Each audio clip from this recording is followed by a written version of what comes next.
የኢትዮጵያ ወንጌል አማኞች ቤተክርስቲያን ካውንስል ፖሊስ አገልጋዮችን ከማጀብ እንዲታቀብ አሳሰበ። የኢትዮጵያ ወንጌል አማኞች ቤተክርስቲያን ካውንስል ፖሊስ አገልጋዮችን ከማጀብ እንዲታቀብ አስጠንቅቋል። ካውንስሉ በትናንትናው ዕለት የተለያዩ ጉዳዮችን አስመልክቶ በሰጠው መግለጫ ኮንፈረንስን አስመልክቶ በጦር መሳሪያ አንድን አገልጋይ ማጀብ እንደ ወንጌል አማኝ በፍጹም ተቀባይነት የሌለው ከአስተምሮቱም ውጭ ሲል ገልጾታል። የካውንስሉ ጽፈት ቤት ኃላፊ የሆኑት ፓስተር ጌትነት ለማ በሰጡት መግለጫ የመንግስት አካላት ለአንድ አገልጋይ ፖሊስ አሰልፈው መሳሪያ አስታጥቀው አጀብ ፈጥረው ግርግር በማድረግ የሆነ አካል ወደ ከተማው የገባ የሚያስመስለው ልምምድ ተገቢ እንዳልሆነም ተናግረዋል። እንደዚህ አጀብ ስላደረጋችሁ ለወንጌል አማኞች ክብር አይደለም።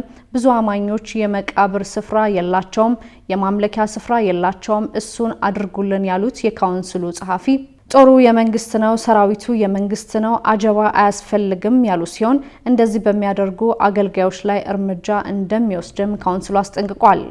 አጀባው ትርጉም አልባ ነው፣ ከመጽሐፍ ቅዱስ አስተምሮት ውጪ ነው ያሉት ፓስተር ጌትነት በጦር መሳሪያ መታጀብ ትርጉሙ ሌላ ነው፣ ፍርሃት ሲኖር ነው መታጀብ የሚመጣው ብለዋል።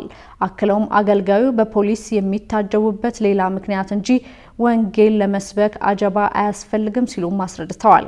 በተደጋጋሚም እንደዚህ የሚያደርጉ አገልጋዮች በጽሁፍ በአካል ማስጠንቀቂያ ሰጥተናል፣ በቅርቡ እርምጃ መውሰድ እንጀምራለን ሲሉም በመግለጫው ተናግረዋል። በተጨማሪም ዘይት የሚሸጡ አገልጋዮች ከድርጊታቸው እንዲጠነቀቁ ያሳሰቡት የካውንስሉ ጸሐፊ ፓስተር ጌትነት በቤተክርስቲያን ዘይት የሚቸበችቡ ከድርጊታቸው እንዲቆጠቡ አስጠንቅቀዋል።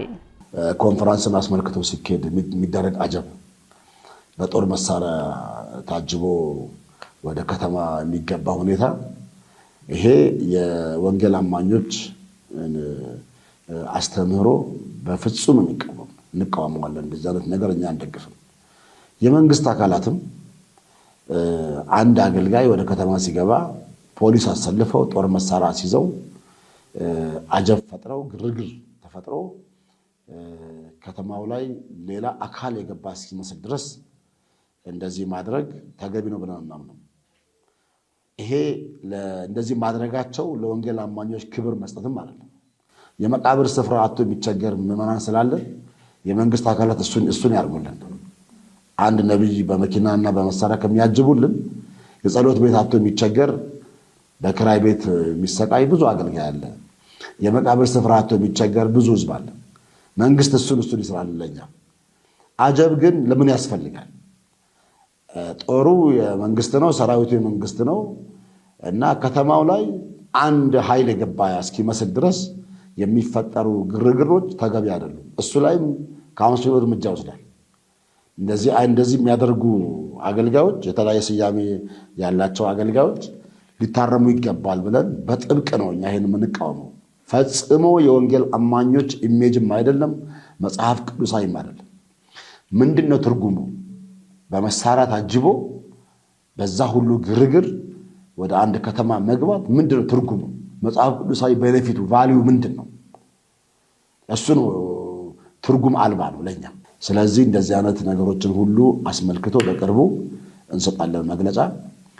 መታገድ ያለባቸው ካሉ ይታገዳሉ። በፍጹም ይሄን ኮምፕሮማይዝ አናደርግም። ምክንያቱም በካውንስሉ አብረን በጋራ ስናመልክ፣ በጋራ ስናገለግል፣ በጋራ ስንታቀፍ ካውንስል ለእንደዚህ አይነት ነገሮች ጥላ ሆኖ አይደለም። እንዲታረሙ፣ እንዲመለሱ፣ እንዲስተካከሉ ነግረናል። ተደጋጋሚ በአካል ተነግሯቸዋል፣ በጽሁፍ ተነግሯቸዋል፣ ሰርቲፊኬት ሲወስዱ ፈርመዋል። ይሄ ሁሉ ተደርጎ አንመለስም ብለው የዘይት ንግዳቸውን ከቀጠሉበት ዘይት መነገድ በካውንስሉ ፈጽሞ ስለማይፈቀድ